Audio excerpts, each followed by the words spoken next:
আমার প্রিয় ভাই বোনেরা, আসসালামু আলাইকুম। Welcome my back channel. আপনারা সবাই কেমন আছেন? নিশ্চয়ই আল্লাহর অশেষ রহমতে ভালো আছেন।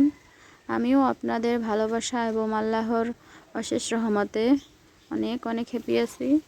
এখন বেলা 11টা বাজে, তাই চলে আসলাম পুঁই শাক গাছ থেকে শাক তুলে নিয়ে তেলাপিয়া মাছ দিয়ে ঝোল রান্না করব, আর সেটাই আপনাদের সাথে আজকে শেয়ার করব। আর এই যে বালতিটা দেখছেন, এই বালতিতে করেই পুঁই শাক লাগিয়েছি, কারণ এই জায়গা আমাদের হচ্ছে পাকাভুক্ত, মাটি নেই। আর আমার গাছ লাগাতে খুব ভালো লাগে, এজন্য আমি এইভাবেই গাছ লাগিয়েছি। মাশাআল্লাহ অনেক ভালো হয়েছে পুঁই শাক।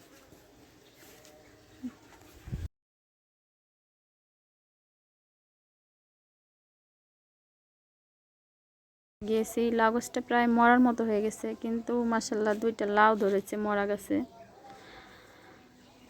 খুবই আজব, গাছ নেই অথচ লাউ ধরছে।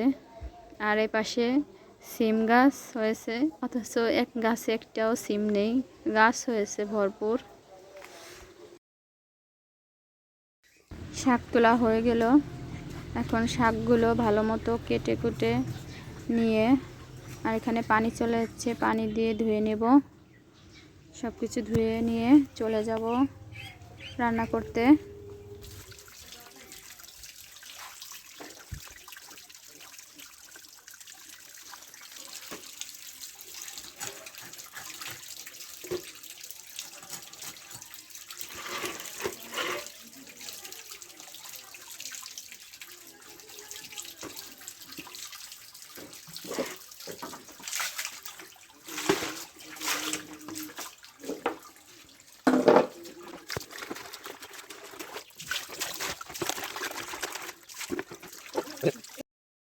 আর আমি এখন চলে আসলাম নতুন চুলায় রান্না করব বিদায় এখানে জালতি নিয়ে আসছিলাম, সব কিছু গোছগাছ করে নিয়ে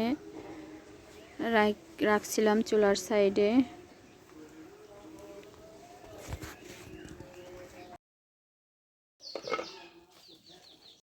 এক এক করে সব কিছুই নিয়ে আসলাম।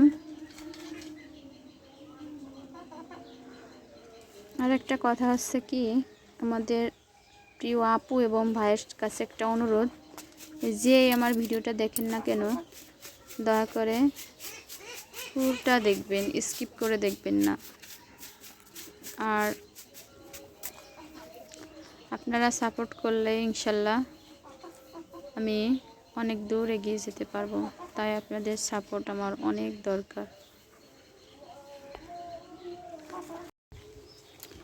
আমি রান্না করতে বসে গেলাম, আর আপনাদের ভাইয়া ওপাশ দিয়ে গাছের পরিচর্যা করছে, গাছের আগাছা পরিষ্কার করছে এবং পানি দিচ্ছে সাথে।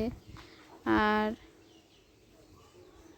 গাছের পরিচর্যা করতে আপনার ভাইয়ার এবং আমার খুবই ভালো লাগে।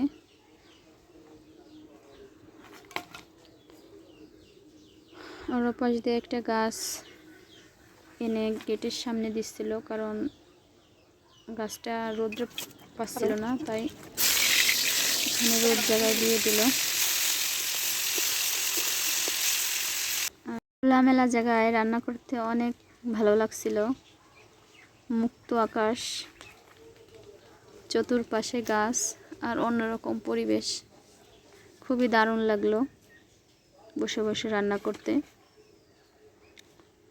আমি এইভাবে বেশি একটা রান্না করিনি, তাই মনে চাইলো, তাই চলে আসলাম খোলামেলা জায়গায় রান্না করতে। আর আপনারাও বলবেন যে খোলামেলা জায়গায় রান্না করতে আর এরকম একটা পরিবেশে রান্না করতে কেমন লাগে, সেইটা আমাকে কমেন্টে জানাবেন।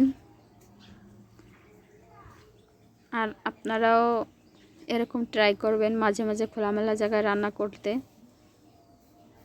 তাহলে মন মানসিকতা অনেক ভালো হয়ে যায়, মন মানসিকতা হালকা পাতলা হয়ে যায় এভাবে রান্না করলে, একঘেয়েমি লাগে না।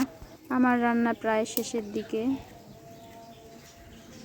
আমি রান্না বান্না প্রায় শেষ করলাম।